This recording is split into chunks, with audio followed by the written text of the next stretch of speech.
অনেক সময় দেখে থাকি আমরা যে পরীক্ষায় এগিয়ে এসছে বাট পড়া তৈরি হয়নি, সেরকমভাবে প্রিপারেশন নেই, বা পড়া পড়ছে অথচ মনে রাখতে পারছে না, সব কিছু টেনশনেই হয় এগুলো আমাদের। তো সেখান থেকে আবার রেজাল্ট ভালো, মানে পড়ছে, পড়া তৈরি হচ্ছে, কিন্তু পরীক্ষার হলে গিয়ে সেভাবে তারা লিখতে পারছে না বা তাদের রেজাল্ট খারাপ হয়ে যাচ্ছে। তো সেক্ষেত্রে একটা ডিপ্রেশন কাজ করে। তো এই ডিপ্রেশন কাটাতে তারা কি রেমেডি ফলো করতে পারে? ডিপ্রেশনের দিক হচ্ছে ওয়েস্ট নট ওয়েস্ট, এই দিকটা যেমন ডিপ্রেশনের দিক, আবার ডিটক্সিফিকেশনেরও দিক।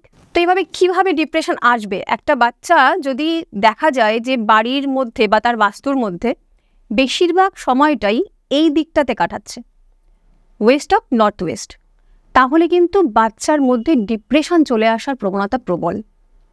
যদি দেখা যায় যে ওই দিকটাতে বাচ্চাটার পড়ার টেবিল আছে, কিংবা ওখানটাতে বসেই হয়তো ও গেম খেলে মোবাইলে, কিংবা ওই দিকটাতেই ও ঘুমোয়, ঠিক এই দিকটাতেও যেমন বললাম, আবার ওই আগের যে দিকটা বলেছি অর্থাৎ SSE, এই দিকটাতেও কিন্তু সাউথ ইস্ট দিকটাও কিন্তু বাচ্চার জন্য অ্যাংজাইটি আনার একটা অন্যতম প্রধান দিক। যে এই দিকটাতে যদি বাচ্চা বেশিক্ষণ সময় কাটায়, যদি ওখানে ওর শোবার ঘর থাকে, ওখানে ওর পড়ার ঘর থাকে, তাহলে কিন্তু বাচ্চার মধ্যে অ্যাংজাইটি বাড়বে।